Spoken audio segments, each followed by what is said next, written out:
Guy de Maupassant est un écrivain français, né le 5 août 1850 au château de Miromesnil à Tourneville-sur-Argue, et mort le 6 juillet 1893 à Paris.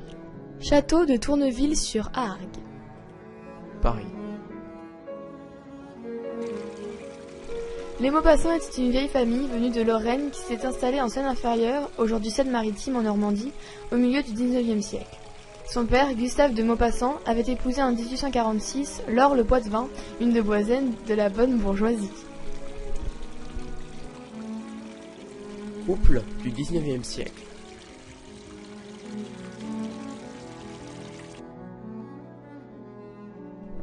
À l'âge de 13 ans, il est pensionnaire de l'institution ecclésiastique d'Yvelot, selon le souhait de sa mère.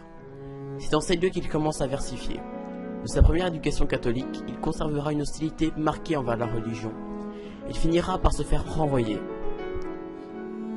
Il est alors inscrit au lycée de Rouen, où il se montre bon élève, se donnant à la poésie et participant beaucoup aux pièces de théâtre.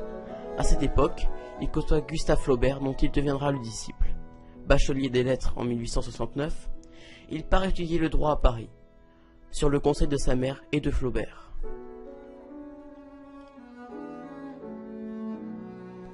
Gustave Flaubert. Gustave Flaubert le prend sous sa protection et devient pour lui une sorte de mentor littéraire, guidant ses débuts dans le journalisme et la littérature. Chez Flaubert, il rencontre le romancier russe Ivan Tourgueniev et Émile Zola, ainsi que de nombreux écrivains appartenant aux écoles naturalistes et réalistes. Il écrit beaucoup de vers et de courtes pièces. Il commence aussi à fournir des articles à plusieurs journaux importants comme Le Figaro, Gil Blas, Le Gaulois et l'Écho de Paris, puis consacre ses loisirs à l'écriture des romans et de nouvelles. Toujours encouragé par Flaubert, le vieil ami de sa famille, il publie en 1879 son premier livre, un fascicule d'une centaine de pages, Histoire du vieux temps. Quelques journaux.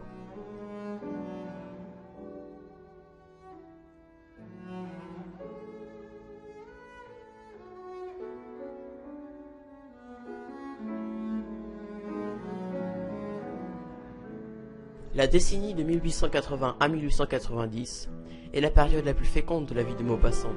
Il publie 6 romans, plus de 300 nouvelles et quelques récits de voyage.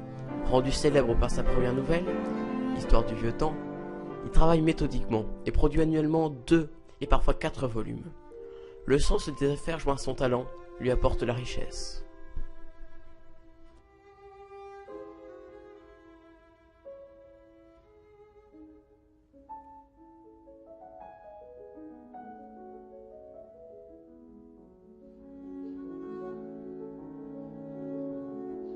Dans ses romans, Guy de Maupassant concentre toutes ses observations dispersées dans ses nouvelles. Son second roman, Bel-Ami, paru en 1885, connaît 37 tirages en 4 mois. Et si l'on ajoute à la littérature son sens bien normand des affaires, Maupassant dira en riant « Bel-Ami, c'est moi ».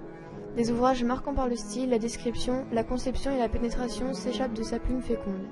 Il écrit 3 ans plus tard ce que d'aucuns considèrent comme le plus abouti de ses romans, Pierre et Jean, en 1887-1888.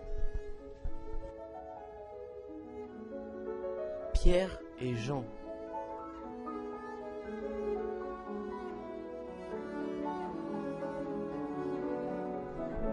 Son aversion naturelle pour la société, ainsi que sa santé fragile, le portent vers la retraite, la solitude et la méditation.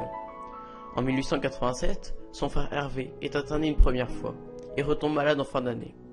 En août 1889, il est de nouveau interné à l'asile de Lyon-Bron. Il y meurt en novembre.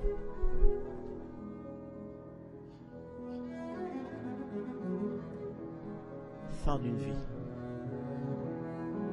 Durant ces dernières années, se développe en lui un amour exagéré pour la solitude, un instinct de conservation maladif, une crainte constante de la mort et une certaine paranoïa, due à une probable prédisposition familiale. Sa mère étant dépressive et son frère mort fou, mais surtout à la syphilis, contractée pendant ses jeunes années. Maupassant se porte de plus en plus mal, son état physique et mental ne cesse de se dégrader, et ses nombreuses consultations et cures à Aix-les-Bains n'y changent rien. En août 1890, il commence L'âme étrangère qu'il ne finira jamais. En 1891, il commence un roman, L'Angélus, qu'il n'achève pas non plus. Le 31 décembre, il envoie une lettre d'adieu au docteur Casalis. Ce sont ses dernières lignes. Dans la nuit du 1er janvier au 2 janvier 1892, il fait une tentative de suicide au pistolet. Son domestique, François Tassard, avait enlevé les vraies balles. Il casse alors une vitre et tente de s'ouvrir la gorge. On l'interne à Paris le 6 janvier dans la clinique du docteur Émile Blanche, où il meurt de paralysie générale, un mois avant son 43e anniversaire, le 6 juillet 1893, après 18 mois d'inconscience presque totale.